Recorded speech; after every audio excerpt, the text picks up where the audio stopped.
Hello and welcome back. In the previous few videos, we've been discussing the relationship between work and energy. However, there are many situations in which we want to be able to describe the rate at which work is being done.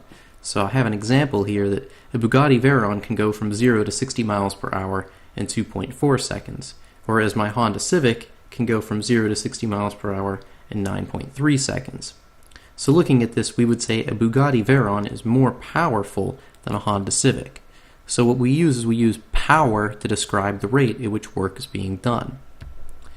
In physics, we define the average power that is done by a force as being equal to the work that is done by the force divided by the amount of time over which that work is being done. So, as always, whenever I introduce a new concept like this, I like to look at the units. So, looking at this formula, we say that the units of power are equal to the units of work divided by the units of time. Recall that the units of work are measured in joules and time is measured in seconds. So we see that the units of power are joules per second, and we call this combination of units a watt. So we measure power in units of watts. Now, in addition to the formula that I showed on the previous slide, there are several other formulas that we can write down to calculate the power. So we said that power is equal to the work that is done by a force divided by the amount of time over which that work is being done. Now, if the force that is being applied is constant, then we can use the formula for calculating work. So we can rewrite this as being equal to the force times displacement times cosine of the angle between the force and the displacement divided by delta t. So this is just another way we can calculate power. Now let me rewrite this slightly. So I could write this as force times displacement over delta t times cosine of theta. And this number that I have here in parentheses, if we think about this, remember that S is displacement. Now I use S in this formula because that's what's going to be on the equation sheet that you have for the AP exam. But we normally write displacement as delta x. So this is delta x over delta t, right? It's the change in position. It's your displacement over delta t. But remember that that's just average velocity. So if we plug that in here, we could rewrite this formula as force times average velocity times cosine of the angle between the force and the velocity.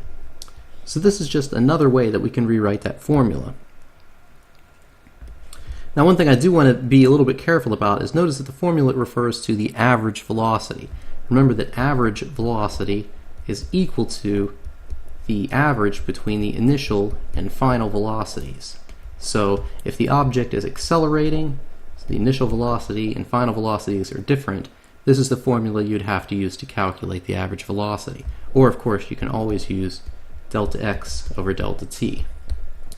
But then of course that's just the equivalent to using this formula up here. But the advantage to this formula at the bottom is that if an object is moving at a constant speed, then the average velocity is just equal to that speed that the object is moving at. So in that case, the formula at the bottom is sometimes easier to use. In addition to the formula on the previous slide, if non-conservative forces are present, we can use the relationship between the work that is done by a non-conservative force and the change in the energy to write another formula for the power that's done by the non-conservative forces. So recall that the work that is done by non-conservative forces is equal to the change in the total energy of the system. So this means the power that's done by the non-conservative forces, which is equal to the work that's done by the non-conservative forces divided by delta t, is equal to the change in the total energy of the system divided by delta t.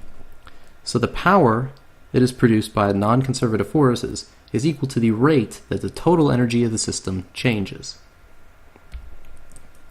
So let's go ahead and look at a few examples. The first example says a 1.1 times 10 to the third kilogram car starting from rest maintains an acceleration of 4.6 meters per second squared for 5 seconds. Ignoring friction, how much power is produced by the car's engine? So let me go ahead and open up a blank screen here. And starting by writing down the knowns, so we were given the mass of the car is 1.1 times 10 to the third kilograms. The initial velocity of the car, because the car starts from rest, is 0 meters per second. The acceleration was 4.6 meters per second squared. Delta t is 5 seconds, and we're being asked to calculate the power. So remember that we can calculate the power as being equal to work divided by delta t. And there are two different ways we could approach this. One way is we can use the formula for work, which is force times displacement divided by delta t. Now, in order to do this, we need to come up with the force that is exerted by the engine and figure out how far the car moves. Since we're ignoring friction, the only force that is being exerted on the car is the force that the engine exerts on the car. So we can say that the force is equal to mass times acceleration. And since I was given the mass and the acceleration, I can just plug this into the formula to calculate this part of the power. I also need to calculate delta x, how far the car moves. So since the car is accelerating, it's not moving at a constant velocity, we have to use that delta x is equal to 1/2 a delta t squared plus v naught delta t. Fortunately, since the car starts from rest, the second term is 0, so we have this as 1/2 a delta t squared. So if I plug these two things into this formula, I see that the power is equal to mass times acceleration times 1/2 a delta t squared divided by delta t. So the delta t in the denominator cancels with one of the delta t's in the numerator, and I can write this as 1/2 m a squared delta t. And finally, if I plug in the mass, acceleration, and delta t, I see that this is equal to 5.82 times 10 to the 4 watts.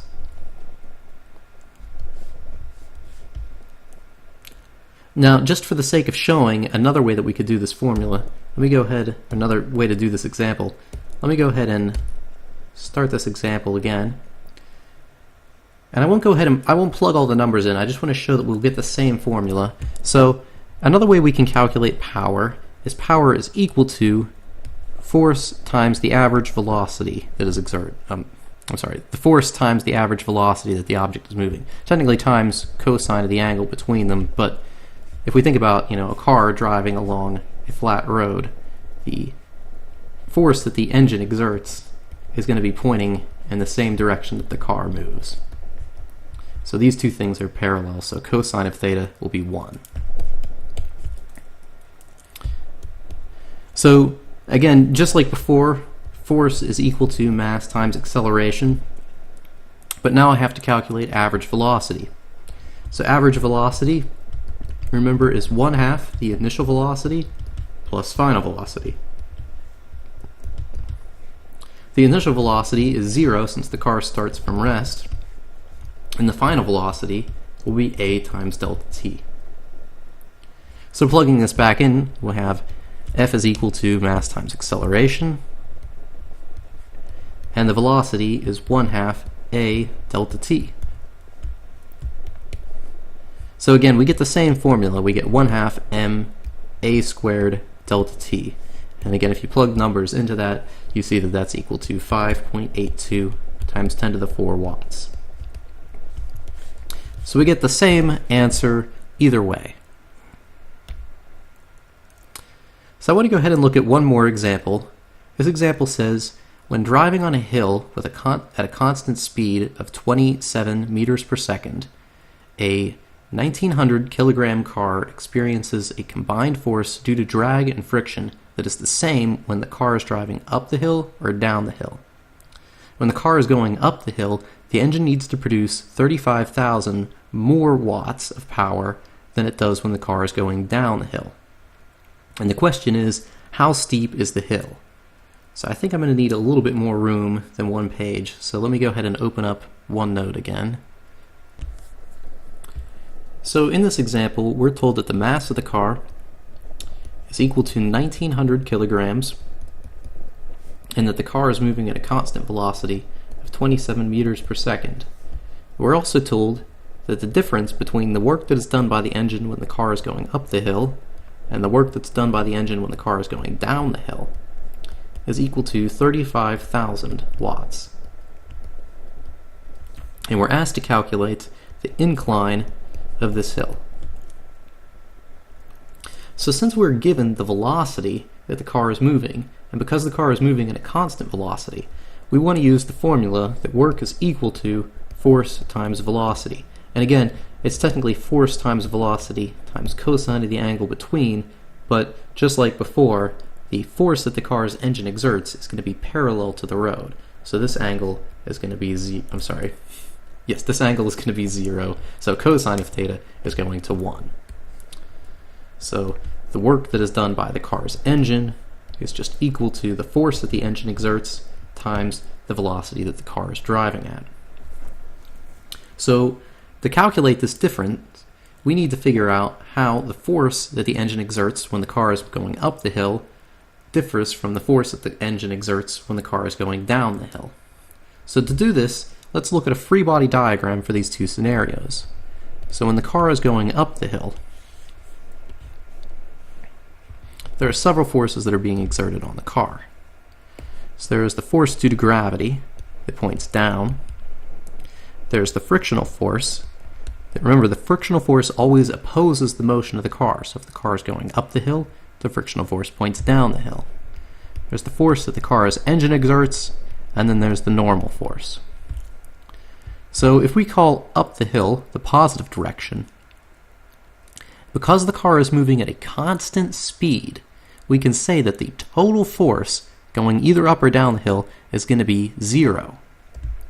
So this means that the force that the engine exerts has to be equal to the net force that's pulling down the ramp, right? So the force that's pulling up this hill has to equal the force that's pulling down the hill if the car is moving at a constant speed.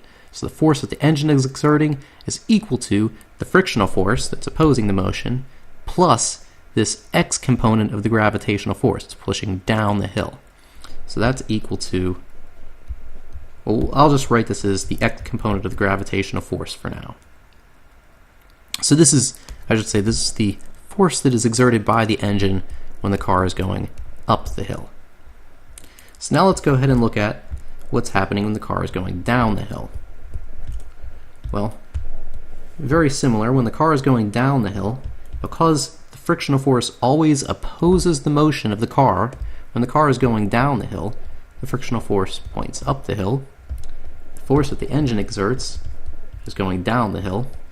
And again, we have the normal force, and we have the force due to gravity. So again, because the car is moving at a constant speed, the net force that's pointing down the hill has to be equal to the net force that's pointing up the hill. In this example, the force that's pointing down the hill is equal to the force that the engine exerts plus the x component of the gravitational force, because the x component of the gravitational force is going to pull the car down the hill. And this has to equal the frictional force that's opposing the motion. So what we see is that the force that the engine exerts when the car is going down the hill is equal to the frictional force minus the x component of the force due to gravity. So since we're interested in the difference in the work that is done when the car is going up the hill and the car is going down the hill, so that is the work that is done by the engine when the car is going up the hill minus the work that is done by the engine when the car is going down the hill. And we said that we're going to use the formula F times velocity. So this is the force that the engine exerts when the car is going up the hill times the velocity that the car is traveling at, minus the force that the engine exerts when the car is going down the hill times the velocity of the car, is equal to, and we said that this is 35,000, or was it 35,000? Yes, 35,000 watts. So using these two formulas, I can plug both of these in. And if I do that, I see that this is equal to, so when it's going up the hill, the force that the engine exerts is the frictional force plus the x component of the gravitational force. When the car is going down the hill, the force the engine exerts is the frictional force minus the gravitational force. And then it's this whole thing times the velocity that the car is traveling at. And that's equal to 35,000 watts. So if we take this difference, the frictional force cancels the gravitational force. I have a minus, a negative, so they're going to add together. So I have 2 times the x component of the gravitational force times the velocity the car is moving at is equal to 35,000 watts. And of course, the x component of the gravitational force is related to the angle of the incline. Remember that this is equal to mg sine of theta times v.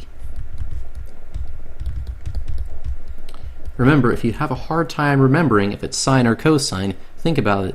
The force of gravity that is pushing down the ramp is 0 when the ramp is laying flat.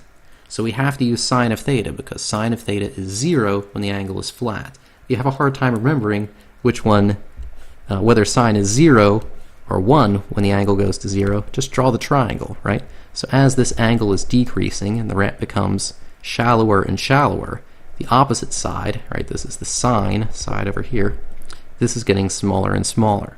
So as the angle decreases, sine is getting smaller. As the angle decreases, the gravitational force pushing down the ramp is getting smaller. So the gravitational force that is pushing down the ramp has to be mg sine of theta, so that it's getting smaller. The gravitational force that's pushing down the ramp is getting smaller as that angle decreases. So just a little review there. So since I'm interested in finding this angle, I would write this as sine of theta is equal to 35,000 watts divided by 2 mg times the velocity the car is moving at. So theta is arc sine of 35,000 watts divided by 2 times 1900 kilograms times 9.8 meters per second squared times 27 meters per second. And if you plug all of this into a calculator, you see that the angle is equal to 2 degrees. So when a car drives up a 2-degree incline moving at a constant speed, the work that is done by the car's engine when the car is moving up the ramp minus the work that is done when the car is going down the ramp is 35,000 watts. So the engine does 35,000 watts more work when it's going up the ramp than it does when it's going down the ramp. So at this point, I think I'd like to end this video, and in the next video, I want to talk about how we calculate the work that is done by a force that changes as the object moves. So we know there are a lot of forces that depend on the position of the object, such as the force that is exerted by a spring, or the gravitational force that is exerted on objects that are far away from the Earth, like a satellite. So in the next video, we'll talk about how we calculate the work that is done by those types of forces that will change as the object moves.